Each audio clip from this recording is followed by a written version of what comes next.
बिस्मिल्लाहिर्रहमानिर्रहीम। अस्सलाम वालेकुम। किचन विद अनुषा में खुश आमदीद। अल्लाह ताला से दुआ है आप जहाँ रहें खुश रहें, अल्लाह ताला की रहमतों के साए में रहें, आमीन।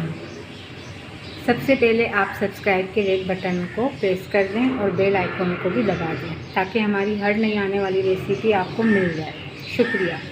आज जो रेसिपी हम बनाने जा रहे हैं वो है कीमा भरे करेले। बहुत मज़ेदार रेसिपी है, ज़रूर ट्राई करें। इसमें करेले लिए हैं हमने, ये 3 पाव है मगर छील के और धूप में सुखा कर ये आधा किलो के करीब हो गए। और 3 पाव ये कीमा है ये।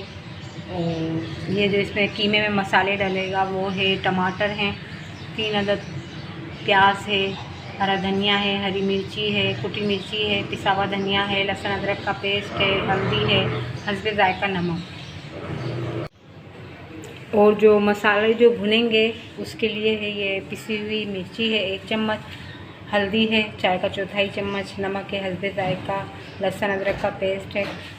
और ये जो है हम प्याज फ्राई करके निकाल लेंगे और फिर दही के साथ पीस लेंगे इस प्याज को। और ये हरा धनिया, हरी मिर्च है और ये कुटा हुआ धनिया और ज़ीरा है जो हम डाल देंगे इसके अंदर। जब कीमा भुन जाएगा खुशबू के लिए एंड में डालेंगे। ये मसालों के साथ ये पिसा हुआ धनिया भी है, आधी चमची जो हमने डाली है। और ये हरा धनिया, हरी मिर्ची के साथ आधा चम्मच गरम मसाला पिसा हुआ भी है। सबसे पहले हम ये करेलों को फ्राई कर लेंगे। केवल ये सबसे पहले मैंने जो करेले थे उनको छील कर और धूप में रख दिया था आधे घंटे के लिए नमक लगाकर। उसके बाद हमने इनको अच्छी तरह से वॉश करके और फिर अभी ऑयल में फ्राई करके निकालेंगे। अभी हल्के सुनहरी हो गए हैं तो अभी इन्हें निकाल लेंगे। जो ये धूप में सुखाते हैं इसकी वजह से इसकी जो कड़वाहट होती है वो निकल जाती है। ये खाने में बहुत फ़ायदेमंद है, इससे खून भी बनता है। और जिन बच्चों को ये कड़वा लगता है तो धूप की वजह से इसकी कड़वाहट निकल जाती है। तो आप ज़रूर बनाएं, ज़रूर ट्राई कीजिए, बहुत लजीज मज़ेदार बनते हैं ये करेले। अब इसी ऑयल के अंदर हम प्याज फ्राई करके निकाल लेंगे।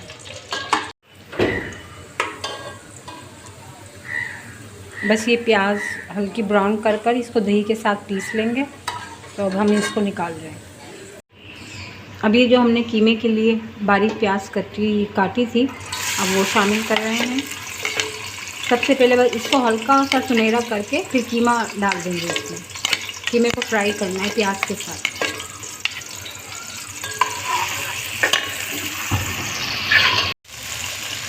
अब ये प्याज के साथ हम कीमे को फ्राई कर लेंगे। इस तरीके की प्याज रखनी है, ज़्यादा डार्क ब्राउन नहीं करना। अब ये कीमा खूब अच्छी तरह फ्राई हो गया है तो ये लहसुन अदरक टमाटर ये सारे मसाले इसमें शामिल कर दिए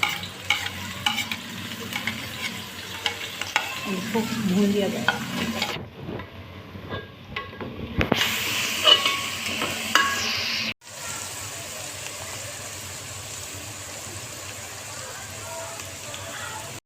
अब ये टमाटर गल गए हैं तो आधा गिलास पानी डाल के थोड़ा कीमे को गलने देंगे। अभी ये बिल्कुल कीमा खूब अच्छी तरह से भुन गया है, इसमें अब बिल्कुल भी पानी नहीं है। अब आखिर के मसाले हम इसमें शामिल कर देंगे।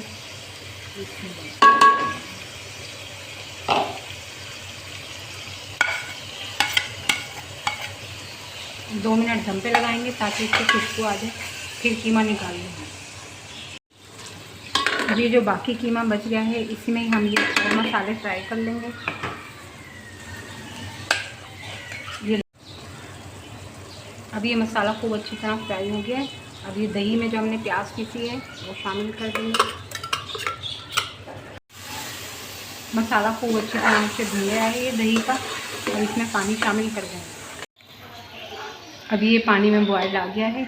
अब जब तक हम कीमा भरेंगे करेलों के अंदर ये पानी ऐसे ही इतनी ही आंच पर पकता रहेगा।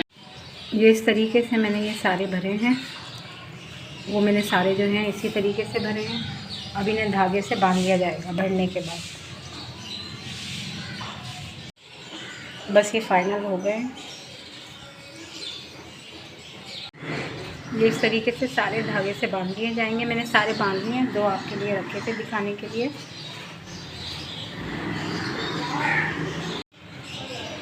बहुत लजीज रेसिपी है, आप ज़रूर ट्राई कीजिए। अब ये करेले सारे इसी तरीके से डाल दिए जाएंगे। बस फिर ये 5 मिनट तेज़ आंच पे पकेगा और फिर 5 से 10 मिनट दम पे पकाकर हरा धनिया, हरी मिर्ची और गरम मसाले का आखिर में डालकर 2 मिनट दम पे लगाएंगे। बस फिर ये फाइनल है। बस अब इसमें ये गरम मसाला और ये हरी मिर्ची शामिल कर देंगे। बस इसका शुरुआत थोड़ा पतला ही होता है क्योंकि ये दही का होता है। बहुत लजीज जायकेदार है, ज़रूर ट्राई कीजिए आप ये रेसिपी। बहुत लजीज कीमा भरे करेले ज़रूर ट्राई कीजिए। रेसिपी पसंद आए तो लाइक और सब्सक्राइब ज़रूर कीजिए। अल्लाह हाफिज़।